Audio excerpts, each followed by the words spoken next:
Hello, good evening, Judah here. Good evening, welcome. Thanks for coming. You're welcome. We would like to speak about what is sometimes called a life review. Okay. It is commonly understood that when one leaves the body, one enters an etheric state wherein, with the assistance of one's soul family or angels, as they may be perceived, one engages what is called a life review, wherein one is able to look very objectively at one's previous life for the purpose of not judging or punishing or critiquing, but simply observing in truth without filters of misconception or deception. That one may observe one's life in the light of truth and understanding, with a larger fifth dimensional perspective. This is called the life review.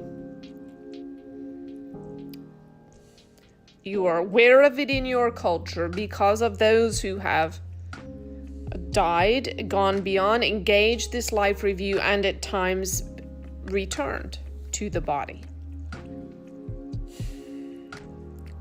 Now, what we want to say about this life review is that there is a grace that comes to some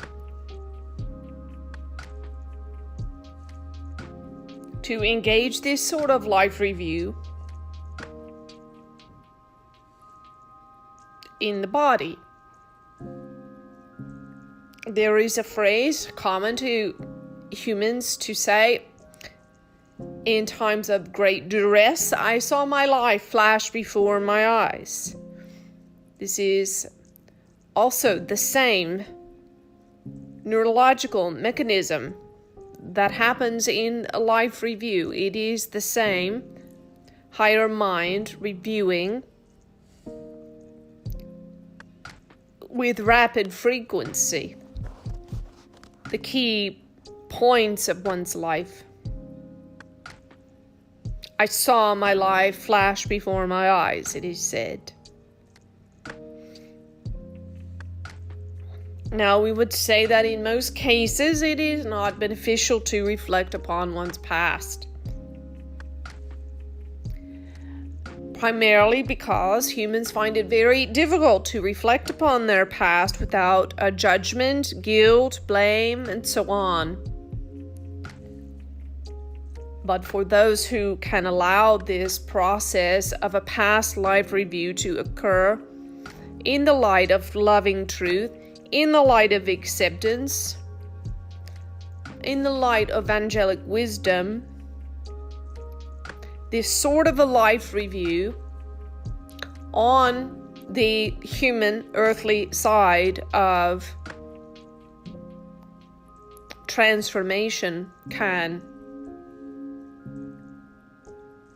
eradicate and clear a lot of bad karma and the potential for repeating karmic cycles in future incarnations. And so if there is a courageous one listening who might be willing to engage a life review of such sort, this can be a beautiful gift. And this vessel has been engaging some of that on two different levels. One, in waking state, in an awakened daytime state of awareness, keen awareness around certain aspects of her personality, you would say. The personality being the egoic structure. And in the state of reflection and awareness, becoming painfully aware of certain aspects that have not served her, and being able to see and perceive certain aspects with clarity as into how they have unfolded across the course of her lifetime.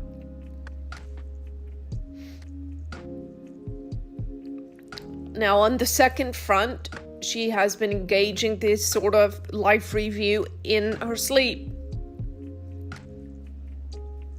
And this is a grace that comes to some, wherein they are allowed to do deep clearing, reflection, and work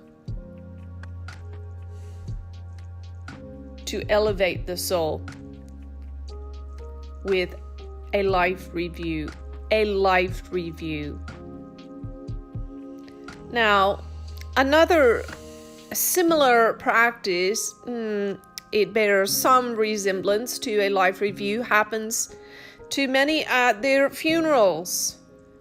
Their loved ones and others will engage in talk and sharing in review of the deceased one's life. However, this does not benefit the deceased because it is typically shaded with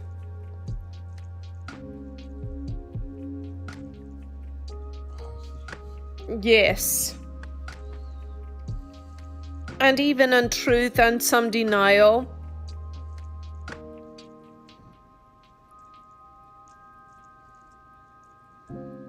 Glossing over, as it is said. And much of this practice is engaged because the ones left behind have some unresolved guilt, sometimes even anger about the loved one. And so there is some gratitude, yes, and appreciation, yes, and then also some glossing over at times. And rarely is the truth told in full in such a life review. And it is said that the mistakes one is unaware of, one is doomed to repeat. And this very simple fact is the basis for seemingly endless karmic cycles and reincarnation. And so, to spend time in a loving and honest reflection about one's life is of great benefit. And of course, also remembering the good and remembering gratitude. And there was a story of the masters, and it was this.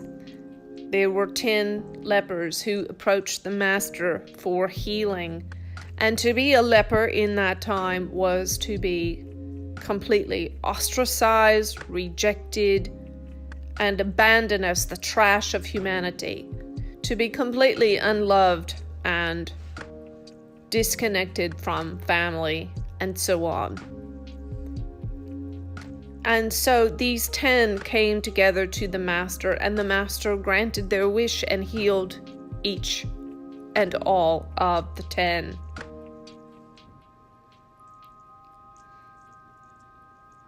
And they went on their way rejoicing, and some time passed, and one of the 10 returned to the master to give thanks.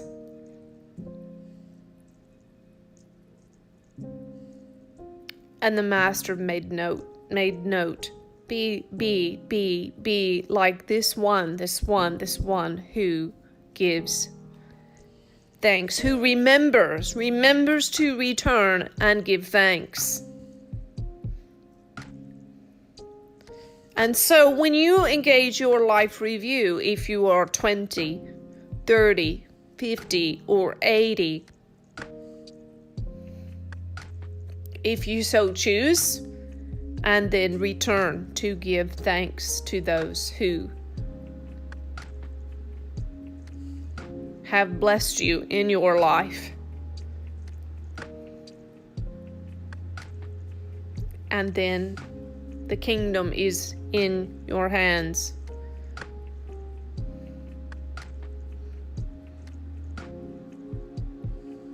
Now, much of our work as Judah is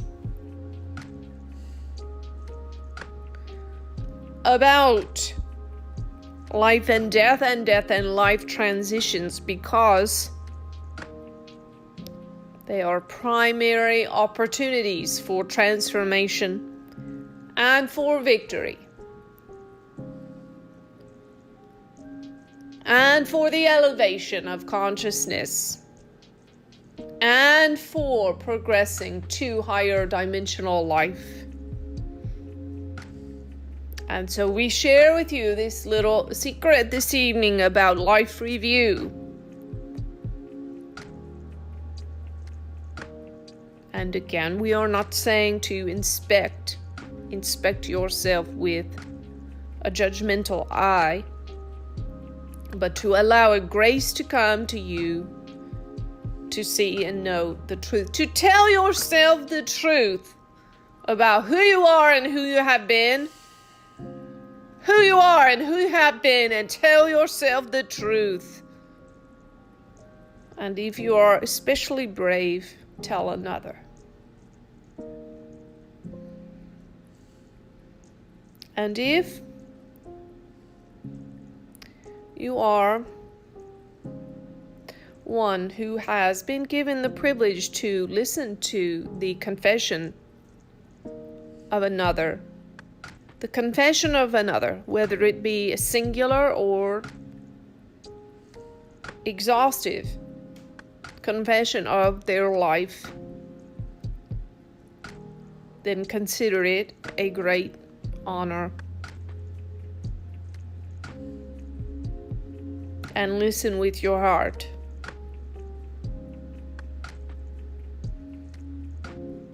And with respect and gratitude to what he said to you.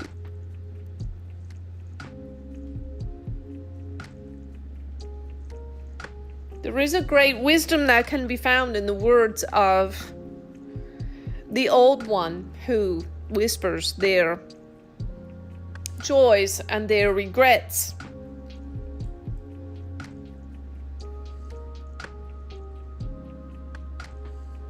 And this vessel remembers her father's, some of his last words to her. You're working too much. You need to have fun. And these words are simple and wise. So bend your ear to the one who is dying. Bend your ear and listen carefully. For these words are sacred treasures. Unfortunately, I'm very much aware of the things I did that I'm very, very, very, very sorry for and make me feel horrible. And when I hear about a review, it just embarrasses me so.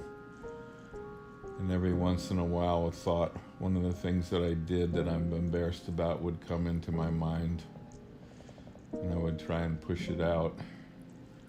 I was unconscious for at least the first half of my life, had no idea the pain and suffering that I caused, the stupidness and the insane things that I did.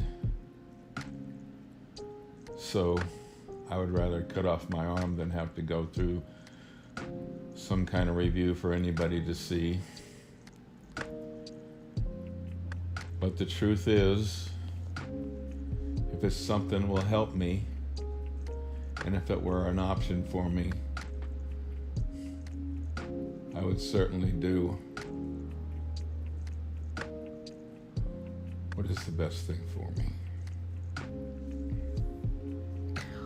What you or another can leave here on this side of the veil will not follow you, you see. Then I would certainly do that if that was possible, because the thought of dying and being confronted and having these people, these souls, who perhaps know some of this stuff,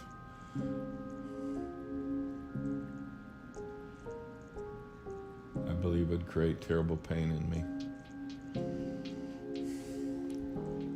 Yes, and dear one, this is what many have described as hell.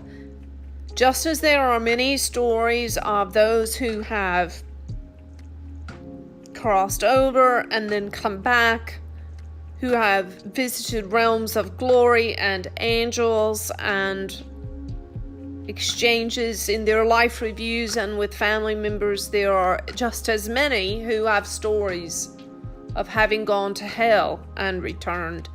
And this is what hell is. It is the realization of the truth of one's motivation and intent.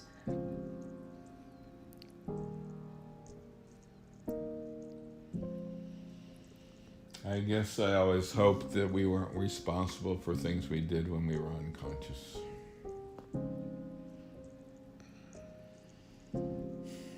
Well, there is a truth that everyone is doing the best that they can. And so it is not a matter of punishment or reprisal at all. It is a matter of being set free from your own sense of punishment or reprisal and the judgment in which you hold yourself bondage for your unconscious acts. For there is no great judge on a throne who will cast you into hell and so on. That judge is you. You are the big judge of yourself.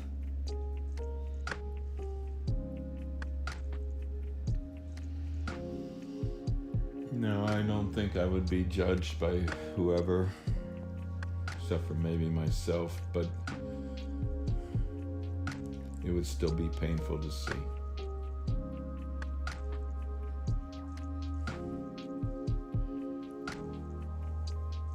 And this is the reason why people reincarnate around karmic pain, is because they feel guilt and reprisal for things done and feel they must make up for it by redoing it. And this is not the highest way. The highest way is to release it. Release it in a life review. So you may release it in a life review in the hereafter, or you may do it now, whatever you have the grace for. But doing it on this side makes your elevation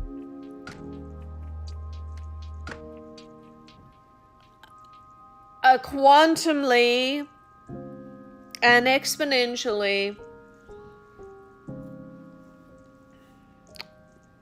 more expansive.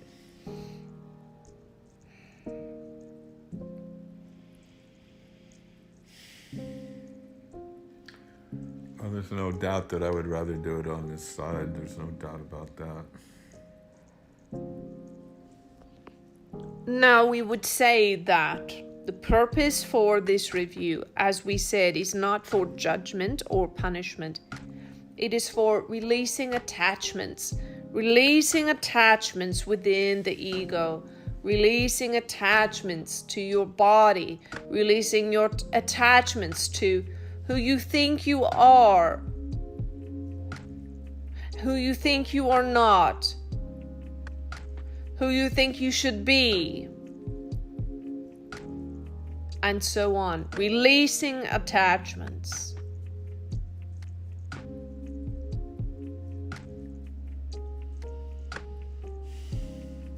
And this is the gift for this vessel in this season in her life of the particular challenges she is facing. A life review to release attachments to how she thinks her life should have been, or her family's, the outcomes for her family or children or parents or faith, or the intentions of her parents and grandparents, and so on and so on and so on, to be released from these attachments.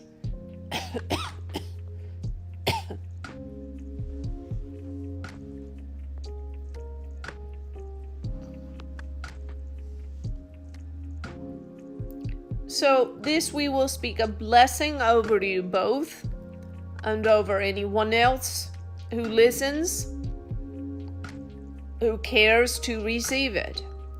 And the blessing is this: that you receive the grace of a humble and loving and powerful life review that works to allow you to release attachments to things that would cause you to continue in karmic cycles of pain.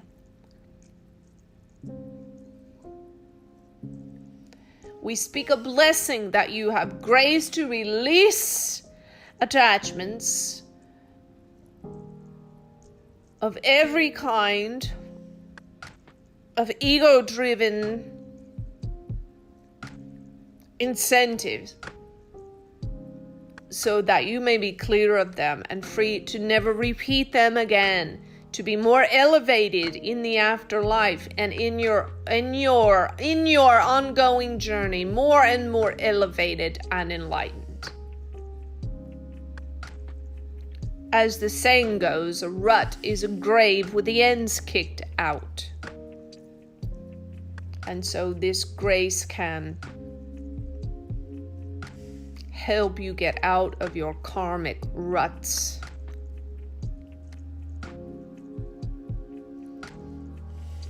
Now we will say that we hear you say, don't judge anything. And we to that would say, yes, and so be it. So understand that every life is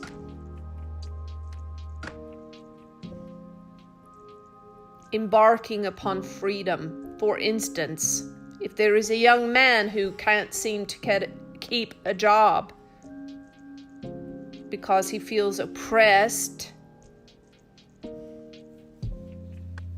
by the man he works for, low wages, long hours, being ordered around. For this one, it would seem logical and common sense to say that this one should grow up and be responsible and pull himself together and toe the line and stick to the job.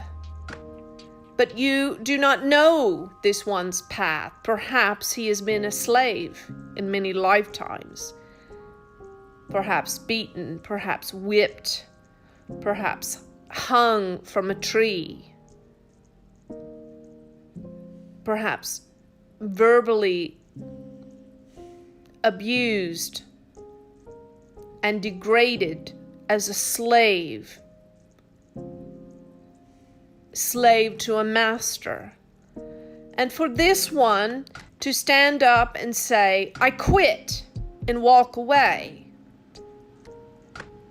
this may be his path to freedom, you see. And so no one's path can be judged by cultural norms and expectations and perspectives of what is right and wrong and so on.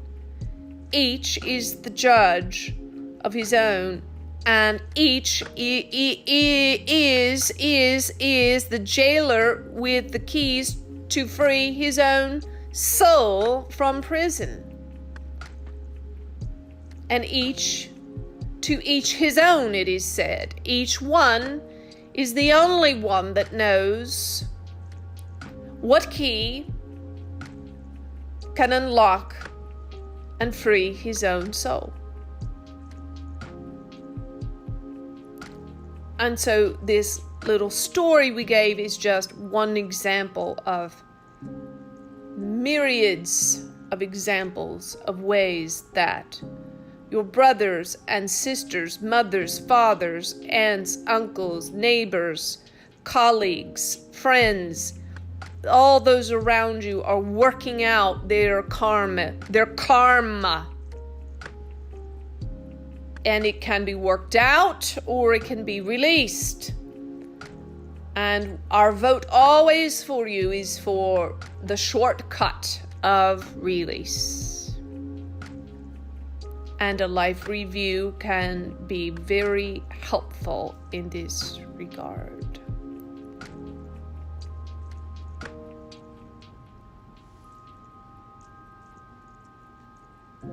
And 12 steppers have a leg up in this area. They call it step 5, and it is where you write down every misdeed, small, large, heinous, and seemingly insignificant. All of it, you write it down. You share it once, and then you leave it to the grave.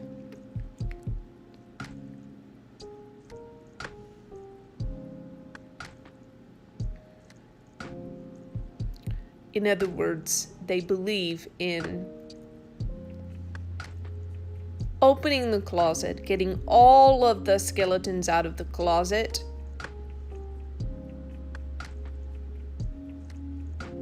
and then being done with them, disposing of them once and for all. This is why we say tag and treat, for you see, there are myriads and myriads and myriads of thoughts in your mind. Myriads of impressions from this life and many lives past. Myriads of impressions upon the mind, upon the soul. And so this is why we say tag it and treat it. Because these thoughts, these painful parts, memories, actions, deeds, ways of thinking, they will float across your consciousness and then be buried again under the myriads of Melu. And so when it passes across your consciousness in the moment, you want to tag it so it doesn't get lost again in the Melu, you see, in the big metote.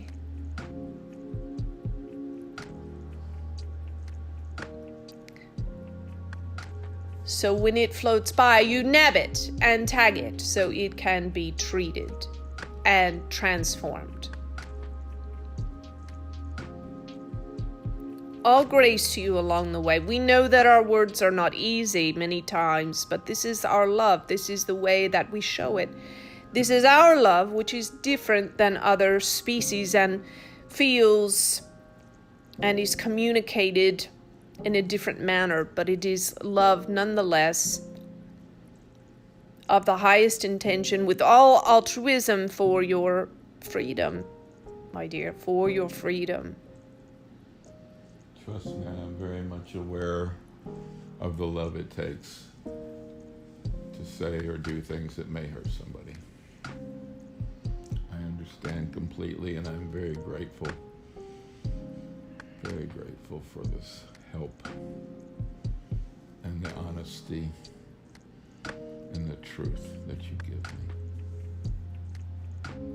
All grace to you, dears, and we leave you with a light on for your life review, a light for your life review.